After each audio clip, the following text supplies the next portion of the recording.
नमस्कार, मी पंजाब डक. आज आहे 1 जानेवारी 2025. आज हे इंग्रजी नवीन वर्ष लागलं आहे आणि आजपासून शेतकऱ्याला अंदाज येणार. शेतकऱ्याला सांगू इच्छितो की राज्यामध्ये आता जवळपास 10 तारखेपर्यंत थंडीची लाट येणार आहे, म्हणून हा अंदाज लक्षात घ्यायचा. राज्यात पाऊस काय येणार नाही, फक्त थंडी आता राहणार, म्हणून हा अंदाज लक्षात.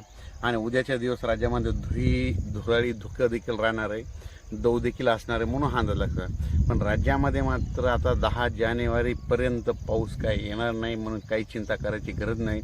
जनता कांदा असं लागवड करायची तर कांदा लागवड करू शकता, मका काढणी करू शकता, तूर देखील काढून घ्या, कारण की आता पाऊस काय येणार नाही, म्हणून हा अंदाज लक्षात. तर राज्यातल्या सर्व शेतकऱ्याला सांगू इच्छितो की राज्यामध्ये जवळपास आता 10 दिवस हवामान कोरडं राहणार आहे, पाऊस काय येणार नाही, म्हणून हा अंदाज लक्षात द्यायचा. अचानक वातावरणात बदल झाला तर उद्या लगेच एक इंस्टाग्रामच्या ह्या रील्समध्ये मेसेज दिला जाईल. पण राज्यात मात्र सध्या काही पावसाचं वातावरण नाही, म्हणून हा अंदाज लक्षात द्यायचा.